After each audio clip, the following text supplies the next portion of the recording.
Hello everyone, welcome back to Swami Vivekananda Institute. I am your educator Meghna Srivastava. So classes जो चल रही हैं हमारी life sciences की cell biology unit almost completion पे आ गई है. आज का जो चैप्टर है that is cell cycle regulation. ठीक है, ऑलरेडी सारी क्लासेस यूट्यूब पे जा चुकी है.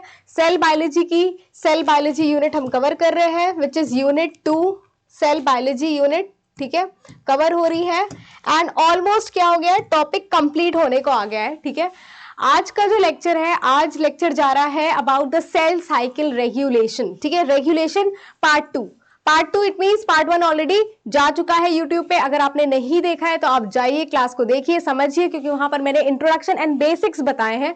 आज की क्लास में हम उसके अहेड जाएंगे, उसके आगे की बातें करेंगे. ठीक है, so last video is very important. ठीक है, होप आप सब सही है. स्टार्ट करते हैं क्लास को. सो गाइज, लास्ट वीडियो में मैंने बात की थी साइक्लिन एंड सीडीके की, जो रेगुलेटर्स थे, जो कंट्रोलर्स थे सेल साइकिल के, है ना. Cyclin and CDK. सीडीके क्या है? साइक्लिन डिपेंडेंट काइनेज, है ना. साइक्लिन एंड सीडीके मिलके एक्टिव कॉम्प्लेक्स बनाते हैं एंड ये जो साइक्लिन सीडीके का जो कॉम्प्लेक्स होता है, ये हर फेज में सेल साइकिल के लाइक G1 फेज में, S फेज में, G2 फेज में, M फेज में, सो हर फेज में सेल साइकिल के इन साइक्लिन सीडीके का काम है कि ये देखते हैं कि सेल साइकिल सही से चल रही है कि नहीं चल रही है.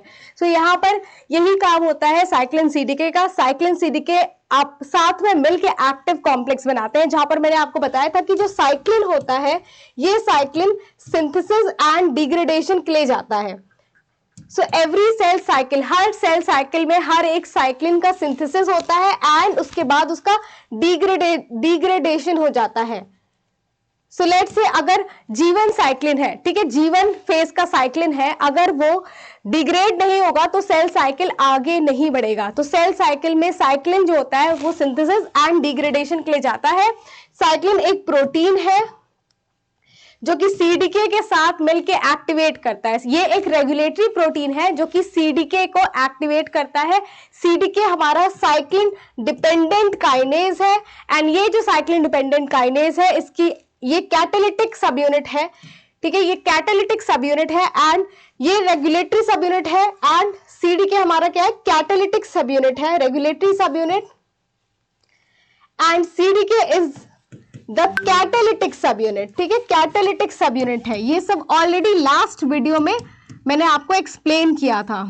सो ये जो हमारा साइक्लिन डिपेंडेंट काइनेज है, ये कांस्टेंट रहता है. ठीक है, ये कांस्टेंट रहता है और ये डिग्रेडेशन नहीं होता है इसका, क्योंकि ये काइनेज है, एक एंजाइम है, तो ये डिग्रेडेशन इसका नहीं होता है. लेकिन प्रोटीन का यहाँ पर जो कि साइक्लिन है, इसका सिंथेसिस एंड डिग्रेडेशन होता है हर एक सेल साइकिल में. ठीक है, सो ये एक बेसिक बात थी. अब हमने एक चीज और बोली, अभी जस्ट मैंने बोली कि ये जो साइक्लिन है, साइक्लिन एंड सीडीके, ये कॉम्प्लेक्स जो होता है, ये आपस में जब मिल जाते हैं दे फॉर्म एक्टिव कॉम्प्लेक्स. ठीक है, क्या हो जाते हैं? ये एक्टिव हो जाते हैं. सो ये अपनी एक्टिविटी तभी गेन करेंगे, ये एक्टिव कॉम्प्लेक्स तभी बनते हैं जब ये साइक्लिन सीडीके साथ में होते हैं, कॉम्प्लेक्स फॉर्म में होते हैं. ठीक है, अगेन ये जो एक्टिवेशन होता है, ये पार्शियल एक्टिवेशन होता है. लास्ट वीडियो में हमने देखा था कि यहाँ पर एक CAK पाया जाता है which is CDK activating kinase, है ना. CAK सीडीके एक्टिवेटिंग काइनेज, इसको कंप्लीट एक्टिवेशन करते हैं, साइक्लिन सीडीके कॉम्प्लेक्स का कंप्लीट एक्टिवेशन करते हैं. कौन? CAK. ठीक है, जहां पर सो ये एक कुछ बेसिक पॉइंट्स हमने लास्ट वीडियो में देखा था और डिफरेंट टाइप्स ऑफ साइक्लिन्स देखा था. फिशन ईस्ट में, बडिंग ईस्ट में हमने साइक्लिन सीडीके का नाम पढ़ा था. वहां कौन कौन से साइक्लिन्स और सीडीके होते हैं जो कि सेल साइकिल को रेगुलेट कर रहे हैं, है ना. और मैमल्स का देखा था. आज के क्लास में हम क्या देखेंगे कि ये जो साइक्लिन है, साइक्लिन का जो डिग्रेडेशन हो रहा है, ठीक है, और जो कि कंट्रोल कर रहा है activity of cells of CDK. So ये जो साइक्लिन सीडीके का कॉम्प्लेक्स है, इनका जो एक्टिविटी है, ये जो डिग्रेडेशन है, इनका जो इनहिबिशन है, ठीक है, सिंथेसिस और डिग्रेडेशन है, इनका राइज और फॉल्स है, ये जो होता है ये कंट्रोल करता है सीडीके की activity during the cell cycle. ठीक है, तो साइक्लिन के बनना ही और उसका टूटना ही जो है सीडीके की एक्टिविटी को भी कंट्रोल कर रहा है, क्योंकि साइक्लिन एक रेगुलेटरी पार्ट है. राइट, अब यहां पर जो काइनेजेस का मैंने यहाँ पर एक फंक्शन बताया था कि कहीं भी जो काइनेसेस होते हैं ये फॉस्फोरिलेशन करते हैं। फॉस्फोरिलेशन मींस फॉस्फेट का एडिशन, फॉस्फोरिलेशन करते हैं, ठीक है। फॉस्फेट का एडिशन करते हैं कहां पर? अमीनो एसिड रेसिड्यू पे, ठीक है। तो अमीनो एसिड रेसिड्यू पे फॉस्फेट का एडिशन जो होता है वो कौन करते हैं? काइनेसेस करते हैं। और यहां पर एक और नाम मेंशन था फॉस्फेटेजेस, ठीक है, फॉस्फेटेजेस। ये जो फॉस्फेटेजेस होते हैं ये डीफॉस्फोरिलेशन करते हैं, यानी कि रिमूवल करते हैं फॉस्फेट का। सो रिमूवल कौन करता है? फॉस्फेटेज करते हैं। एंड फॉस्फेट को ऐड करने का काम कौन करता है? काइनेसेस करते हैं। तो ये कुछ मेजर फंक्शन है, ठीक है, ये यही फंक्शन है हमारे काइनेज और फॉस्फेटेज का। अब एक बात और मैं बता दूं क्लास को स्टार्ट करने से पहले, यहां पर जो काइनेज जो फॉस्फेट को ऐड कर रहे हैं, ये काइनेज जो होते हैं ये क्या हो सकते हैं? ये इनहिबिटरी फॉस्फेट भी ऐड कर सकते हैं और एक्टिवेटिंग काइनेज भी ऐड कर सकते हैं, ठीक है। और इनहिबिटरी फॉस्फेट या फिर एक्टिवेटिंग फॉस्फेट, मतलब अगर कोई काइनेज फॉस्फेट ऐड कर रहा है, ठीक है, और वो फॉस्फेट ऐड होने के बाद उसकी एक्टिविटी इनहिबिट हो जा रही है या रुक जा रही है, तो उसे क्या बोलेंगे? इनहिबिटरी फॉस्फेट ऐड कर रहा है ना, इनहिबिटरी। लेकिन वहीं पर जो फॉस्फेट क्या करता है? एक्टिवेट कर दे रहा है काइनेज फॉस्फेट को ऐड करने के बाद, उसे क्या बोलते हैं? उस काइनेज को बोलेंगे एक्टिवेटिंग, है ना। वो काइनेज क्या कर रहा है? एक्टिवेट। जैसे एक्टिवेटिंग का एग्जांपल हमने क्या देखा था? CAK। क्या देखा था गाइस? CAK। तो एक्टिवेटिंग का हमने एग्जांपल देखा था CAK, CDK एक्टिवेटिंग काइनेज। कब देखा था? लास्ट वीडियो में, ठीक है। आज की जो क्लास में हम डिस्कस करने जा रहे हैं आज की क्लास में हम डिस्कस करने जा रहे हैं अगेन ये साइक्लिन CDK का रेगुलेशन, ठीक है। अभी हमने देखा कि साइक्लिन क्या होता है? सिंथेसाइज होता है और डिग्रेड होता है, और यही साइक्लिन जो होता है ये CDK की एक्टिविटी को कंट्रोल कर रहा होता है।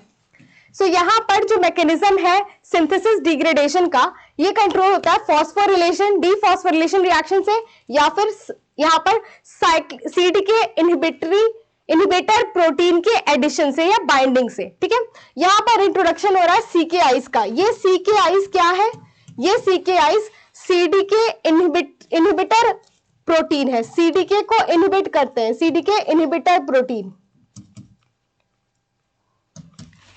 सो ये जो CDKs है, ये जो CKIs है, ये क्या करते हैं? ये इनहिबिट कर रहे होते हैं, ठीक है। साइक्लिन CDK कॉम्प्लेक्स को इनहिबिट करने का काम करते हैं, उन्हें क्या करते हैं? इनएक्टिव कर देते हैं, ठीक है। तो यहाँ पर आप देख सकते हो, यहाँ पर अगेन यहाँ पर एक V1 काइनेज के बारे में मेंशन है, ठीक है। सो V1 काइनेज कैसा काइनेज है? ये इनहिबिटरी फॉस्फेट ऐड करता है, ठीक है। ये क्या कर रहा है? इनहिबिटरी फॉस्फेट ऐड कर दिया। ये साइक्लिन CDK कॉम्प्लेक्स है, साइक्लिन CDK एक्टिव कॉम्प्लेक्स है, आप देख सकते हो। एंड यहाँ पर V1 काइनेज ने क्या किया है? इनहिबिटरी फॉस्फेट का एडिशन कर दिया है, जिससे ये जो हमारा साइक्लिन CDK कॉम्प्लेक्स है ये इनएक्टिव हो गया है, ठीक है। एंड यहाँ पर इस इनहिबिटरी काइनेज के फंक्शन को रिवर्स करने के लिए, इसके इफेक्ट को रिवर्स करने के लिए यहाँ पर प्रेजेंट है एक फॉस्फेटेज जिसका नाम है CDC25 फॉस्फेटेज।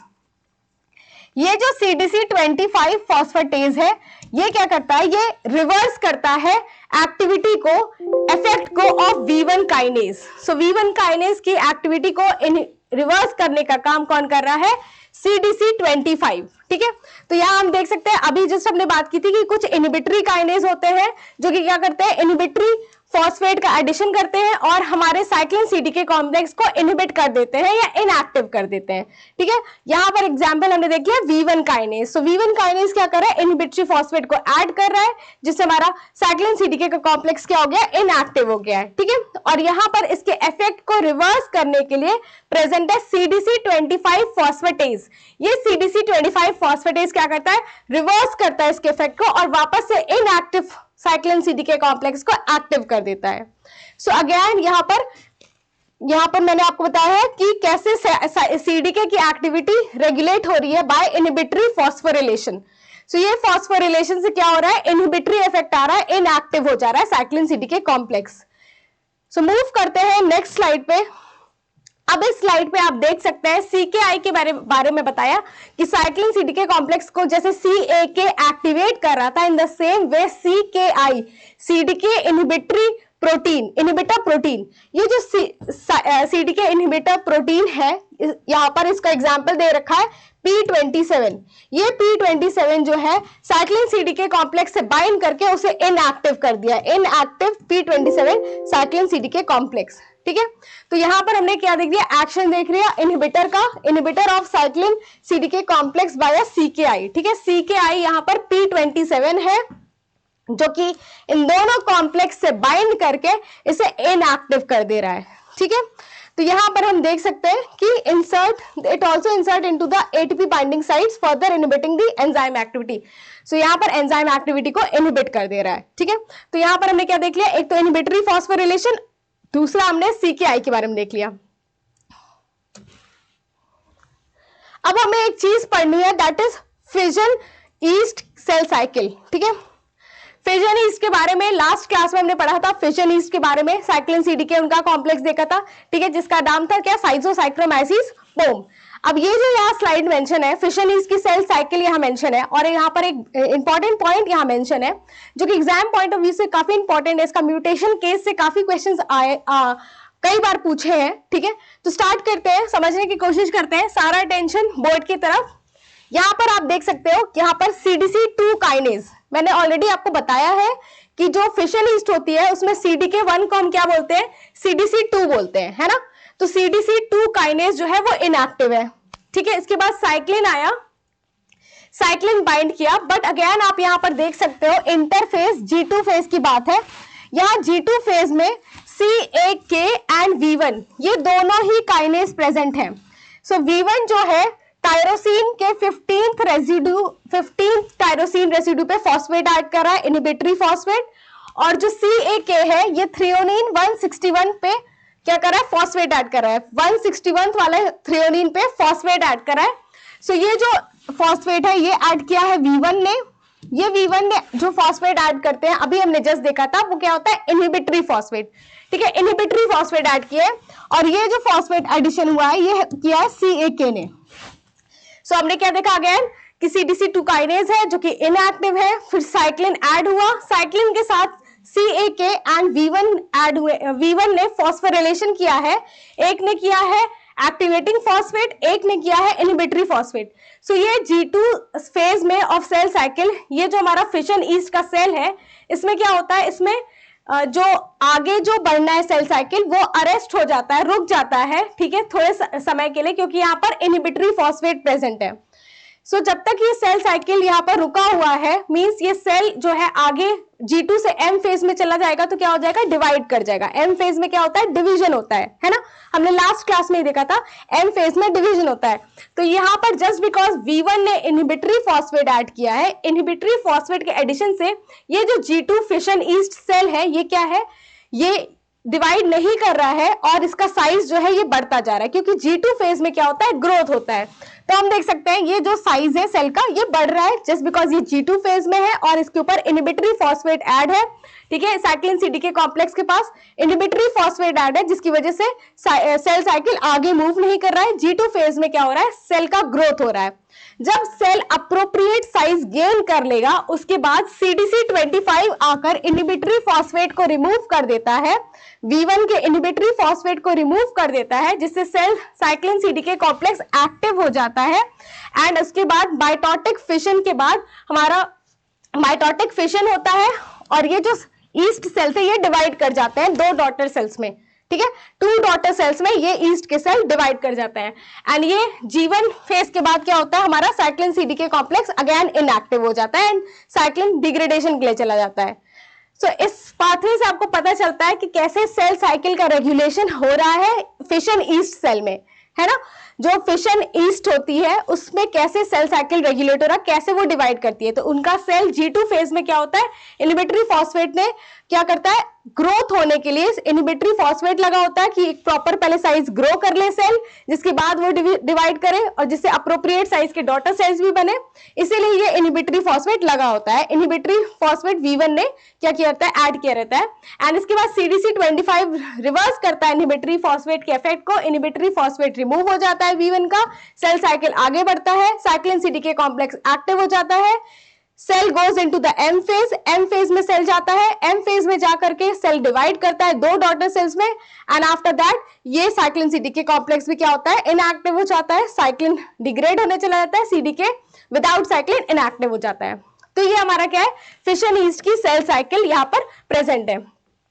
अगर हम म्यूटेशन केस की बात करें, सबसे पहले यहाँ पर जो 1 नंबर है ये वाइल्ड टाइप है, मतलब नॉर्मली ये सेल है फिशन ईस्ट की, फिर G2 फेज है यहाँ पर, G2 के बाद क्या हुआ, सेल ने एक अप्रोप्रिएट साइज गेन कर लिया, एम फेज के बाद डॉटर सेल्स में वो डिवाइड हो गए। बट अगर लेट्स से एक म्यूटेंट केस है यहाँ पर, जब म्यूटेंट कौन है यहाँ पर अगर म्यूटेंट यहाँ पर अगर म्यूटेट कर जाए क्या, V1, ठीक है। सो इस म्यूटेंट केस से क्वेश्चन आए थे।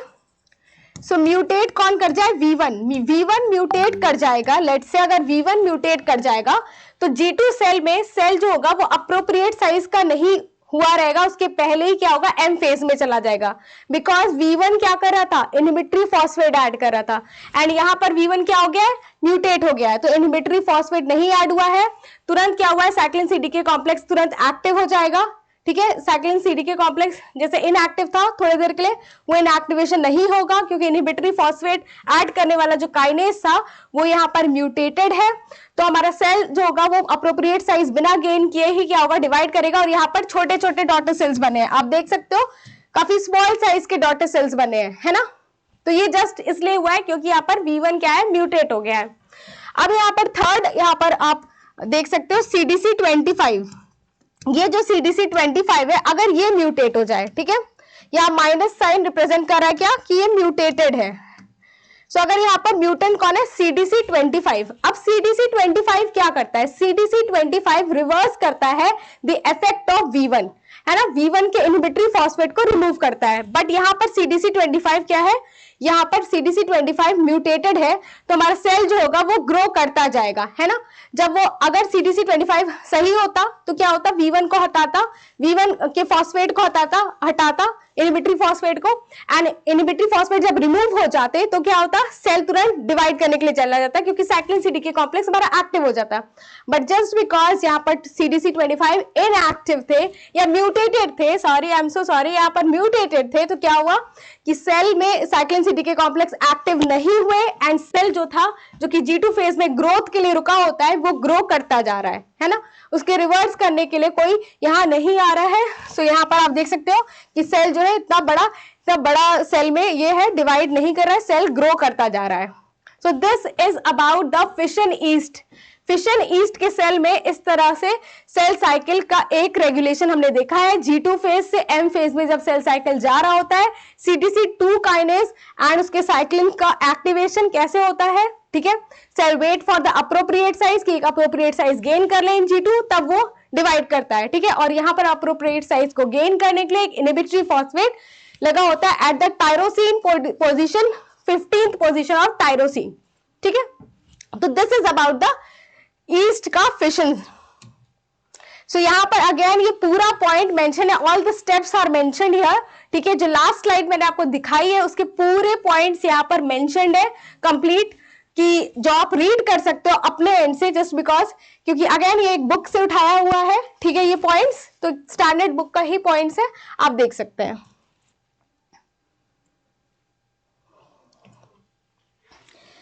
अब चलिए चलते हैं यहाँ पर एक और रेगुलेशन पर। हम बार बार क्या बोल रहे हैं कि कि साइक्लिन्स जो होते हैं वो डिग्रेड होते हैं, है ना। साइक्लिन्स डिग्रेड होते हैं तभी क्या होता है कि सेल साइकिल आगे बढ़ता है, right. Cell cycle next phase में जाता है, ठीक है। तो हम यहाँ पर सेल साइकिल के रेगुलेशन की बात कर रहे हैं।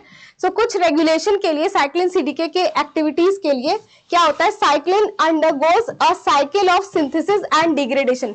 तो साइक्लिन क्या होता है, एक साइकिल में चलता है जिसमें सिंथेसाइज करता है, डिग्रेड होता है, सिंथेसाइज करता है, डिग्रेड होता है इन ईच सेल साइकिल, हर एक सेल साइकिल में, ठीक है। सीडीके का लेवल क्या होता है, बाय कॉन्ट्रास्ट कांस्टेंट रहता है। मैंने बताया सीडीके डिग्रेड नहीं होता है, सीडीके इनएक्टिव होता है, ठीक है। Cyclin destruction occur by ubiquitin dependent proteolysis. अब यहाँ पर एक बात की गई है कि जो साइक्लिन का डिग्रेडेशन हो रहा है वो एक एंजाइम की हेल्प से हो रहा है, ठीक है, जो कि यहाँ पर है यूबिक्विटिन लाइगेज। ये जो यूबिक्विटिन के बारे में मैंने ऑलरेडी बताया था, यूबिक्विटिन प्रोटीन्स जो होते हैं वो डिग्रेडेशन करवाते हैं। सो अभी के लिए आपको इतना इंफॉर्मेशन नेसेसरी है जानना कि जो यूबिक्विटिन है ये डिग्रेडेशन करते हैं बाय प्रोटियोलिसिस, ठीक है। तो यहाँ पर यूबिक्विटिन लाइगेजेस प्रेजेंट होते हैं जो इन साइक्लिन्स का डिग्रेडेशन करते हैं, ठीक है। सो यहाँ पर किस तरह का डिग्रेडेशन हो रहा है, यूबिक्विटिन मेडिएटेड प्रोटियोलिसिस साइक्लिन का होता है। और ये एंजाइम कौन से होते हैं जो ये डिग्रेडेशन को करवा रहे होते हैं, वो होते हैं हमारे यूबिक्विटिन लाइगेज। सो अगेन यहाँ पर एंजाइम का नाम देखते हैं SCF, ठीक है। SCF E3 यूबिक्विटिन लाइगेज है जो कि यूबिक्विटिलेशन और डिस्ट्रक्शन करता है कुछ CKIs का protein in late G1 and thereby helping to control the activation of SCDK and DNA replication. SCF is also responsible for destruction of G1S cyclin in early S phase. अगर हम बात करें कि यहाँ लिखा गया है तो SCF के बारे में बताया है कि SCF जो होता है ये डिग्रेडेशन करता है कुछ CKI का, ठीक है। अभी हमने क्या देखा था कि CKI P27 जो थे साइक्लिन CDK को क्या कर रहे थे, इनहिबिट कर रहे थे, है ना। ये साइक्लिन CDK का यहाँ पर CKI का डिग्रेडेशन कराता है, ठीक है। CKI का डिग्रेडेशन कराता है क्योंकि ये CKI क्या कर रहा था, लेट जीवन में साइक्लिन को इसने इनहिबिट करके रखा था और सेल साइकिल जो था वो S फेज में नहीं जा रहा था, ठीक है। S फेज में S साइक्लिन का एक्टिवेशन नहीं हो रहा था, है ना। सो कोई सेल साइकिल आगे नहीं बढ़ रहा था और S साइक्लिन का आप यहां पर पॉइंट देख रहे हो कि यहां पर SCDK का एक्टिवेशन नहीं हो पा रहा था, ठीक है। तो जब हमारा लेट जीवन में जो CKI है ये साइक्लिन CDK को इनहिबिट करके रखे थे। आप अगेन देख सकते हैं ये जो डायग्राम है, आप देख सकते हैं कि हमारा P27 CKI था और ये CKI क्या कर रहा था, इनएक्टिव करके रखा था साइक्लिन CDK को, ठीक है, इनएक्टिव करके रखा था। सो ये जो हमारा SCF है ये CKI को क्या करता है, डिग्रेडेशन करता है, इसका डिग्रेडेशन करता है, ठीक है, डिग्रेडेशन करता है इस CKI का, जिससे कि सेल साइकिल क्या है, प्रोग्रेस करे, आगे बढ़े और SCDK का एक्टिवेशन हो और साइकिल जो है वो S फेज की तरफ जाए। सो लेट जीवन में CKI का डिग्रेडेशन करता है बिकॉज CKI साइक्लिन CDK को इनहिबिट करके रखे होते हैं और सेल साइकिल आगे नहीं बढ़ रहा होता है।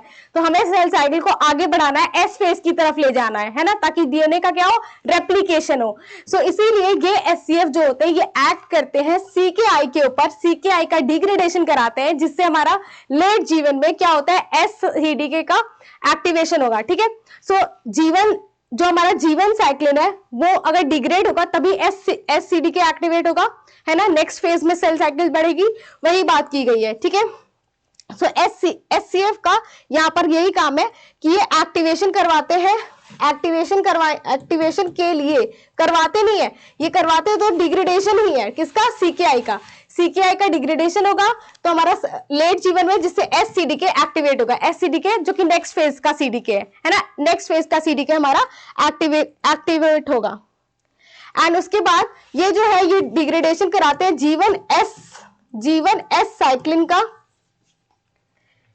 In early S phase. So early S phase में, S फेज के अर्ली में जो जीवन S साइक्लिन है इसका भी डिग्रेडेशन कराते हैं, ठीक है। सो SCF एक E3 यूबिक्विटिन लाइगेज है जो कि CKI का इन लेट जीवन डिग्रेडेशन कराता है जिससे सेल साइकिल आगे प्रोग्रेस करे और एक्टिवेशन हो, SCDK का एक्टिवेशन हो, ठीक है, जिससे DNA का रेप्लिकेशन वगैरह देखा जाएगा। एंड जीवन S साइक्लिन का इन अर्ली एस फेज क्या करते हैं, डिग्रेडेशन करवाते हैं। ठीक है, तो यहां पर यही पॉइंट मेंशन था, पहला पॉइंट यही मेंशन है कि एंजाइम एचसीएफ जो है वो E3 यूबिक्विटिन लाइगेज है जो साइक्लिन का डिग्रेडेशन कराएंगे।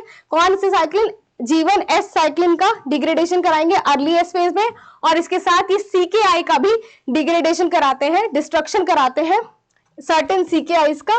ठीक है, कहां पर, लेट G1 में। ठीक है, इसके अलावा एक सेकंड यहां पर आप मेंशन्ड है E3 ubiquitin ligase anaphase promoting complex oblique cyclosome APC। ठीक है, जो कि रिस्पॉन्सिबल है for ubiquitylation and destruction of S and M phase cyclins. ठीक है, अगेन यहां पर देखते हैं, यहां पर अगेन एक दूसरे E3 यूबिक्विटिन लाइगेज की बात की गई है, APC एनाफेज प्रमोटिंग कॉम्प्लेक्स साइक्लोसोम। ये जो APC है ये S और M फेज साइक्लिन का, S and M phase cyclin का डिग्रेडेशन कराता है।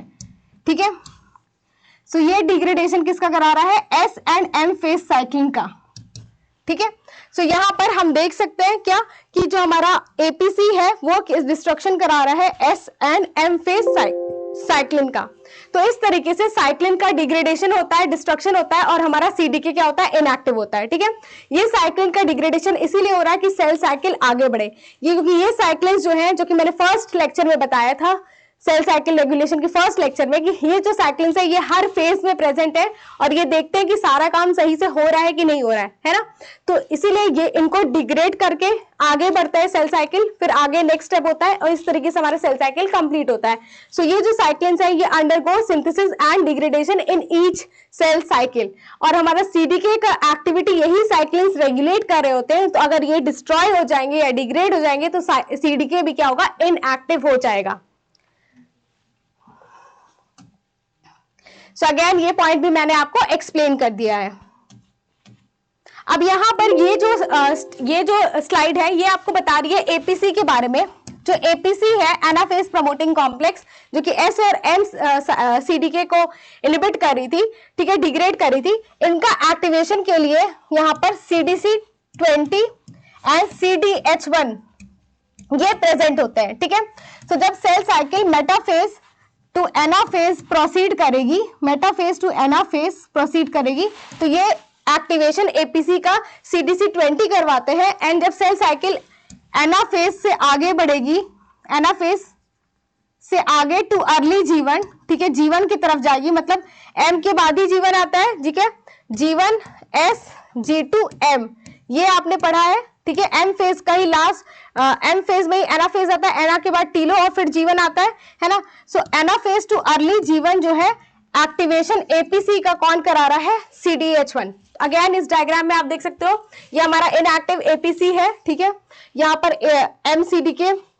यहाँ पर CDC20 है जो कि क्या करा रहा है, एक्टिव करा रहा है। ठीक है, अगेन यहाँ पर CDH है जो कि अगेन क्या कर रहा है, एक्टिवेट कर रहा है। ठीक है, तो इस तरीके से ये दोनों जो होते हैं कंट्रोल करते हैं एक्टिवेशन ऑफ, ये APC CDH के साथ एक्टिवेट हो गया। सो ये पॉइंट यहाँ पर मैंने जो इंपॉर्टेंट पॉइंट है वो आपको बता दिया है। अगेन इस स्लाइड में आप देख सकते हैं कुछ लाइगेजेस के नाम प्रेजेंट हैं जो कि एंजाइम्स हैं और क्या करते हैं, कैटलाइज करते हैं इनहिबिशन को। ठीक है, along with their activators. APC क्या करता है, अगेन कैटलाइज करता है यूबिक्विटिलेशन ऑफ रेगुलेटरी प्रोटीन जो कि एग्जिट करवा रहे हैं माइटोसिस में। ठीक है, including securin, S cyclin and M cyclin by association with subunit CDC20 CDH1। तो CDC20 CDH1 इनको एक्टिवेट करते हैं। CDC20 के बारे में भी लिखा है यहाँ पर कि ये क्या करते हैं, एक्टिवेशन करते हैं APC का मेटाफेज टू एनाफेज ट्रांजिशन में, और ये खुद कैसे स्टिमुलेट होते हैं, MCDK से। ठीक है, और CDH के बारे में लिखा है कि ये भी मेंटेन करते हैं इनकी एक्टिविटी एनाफेज के बाद थ्रू आउट G1, और ये इनहिबिट किससे होता है, CDK की एक्टिविटी से ये इनहिबिट होते हैं। SCF के बारे में लिखा है कि ये क्या करता है, ये CKIs को, और यहाँ पर CKI का दूसरा नाम है CIS1। ठीक है, CKI एक हमने क्या पढ़ा अभी CKI के बारे में, P27 था, और बडिंग ईस्ट में CIS1 बोलते हैं। क्या बोलते हैं, CIS1 किसमें होता है, बडिंग ईस्ट में। वर्टिब्रेट्स में क्या देखा था, वर्टिब्रेट्स में देखा था आपने P27। ठीक है, तो बडिंग ईस्ट में क्या हो गया, CIS1। वर्टिब्रेट्स या फिर कह लो मैमल्स कह लो। ठीक है, यहाँ मैमल मेंशन है तो हम मैमल यूज करेंगे टर्म। तो P27 किसमें, मैमल्स में है। ठीक है, P27 इन मैमल्स, ठीक है, और सिस1 किसमें, बडिंग ईस्ट में। तो यहाँ पर कुछ यूबिक्विटिन लाइगेसेस एंड उनके एक्टिवेटर्स के नाम प्रेजेंट है, ठीक है। तो ऑलरेडी मैंने आपको बहुत सारी चीजें बता दी है। एक पॉइंट और मैं ऐड करना चाहूंगी कि ये एपीसी जो है एस और एन साइक्लिन का डिग्रेडेशन के साथ एक सेक्योरिन का भी डिग्रेडेशन करता है। ये जो सेक्योरिन प्रोटीन है, ये सेक्योरिन प्रोटीन है जिसके बारे में हम पढ़ेंगे जब हम चेक पॉइंट्स पढ़ेंगे, ठीक है। सो इस नेक्स्ट क्लास में यहां पर मैंने आपको सारा बेसिक बता दिया है। लास्ट जो वीडियो गया था उसमें मैंने साइक्लिन सीडीके का इंट्रोडक्शन आपको बताया था, साइक्लिन सीडीके होते क्या है, उनके टाइप्स क्या थे, ठीक है, वर्टिब्रेट में, बडिंग ईस्ट में, फिशन ईस्ट में। आज की क्लास में मैंने क्या आपको बताया कि इसके जो इनहिबिटर्स हैं उनके बारे में बताया, ठीक है, और इसके अलावा जो साइक्लिन का डिग्रेडेशन कौन करता है उन एंजाइम्स के बारे में मैंने बताया, उनका एक्टिवेशन बताया, ठीक है। और इसके अलावा हमने क्या देखा, फिशन ईस्ट में सेल साइकिल कैसे चलती है और वहां कौन कौन से पॉइंट्स वहां इंपॉर्टेंट है। सो ये सारी जो वीडियोस जा रही है काफी इंपॉर्टेंट है एग्जाम पॉइंट ऑफ व्यू से। इसे एज इट इज पढ़ना है, एज इट इज याद रखना है, क्योंकि क्वेश्चन एकदम स्ट्रेट अवे आते हैं इस पार्ट से ऑफ सेल बायोलॉजी, ठीक है। सो नेक्स्ट वीडियो में हम चेक पॉइंट सीधे सीधे पढ़ेंगे कि चेक पॉइंट्स कौन कौन से नाम से प्रेजेंट है हमारे सेल साइकिल में। और ये हमारा क्या था, ये हमारे साइक्लिन सीडीके के बारे में था, जितना भी क्लास, अभी 2 क्लास गई है आपकी। So that's it for today's class. Thank you so much.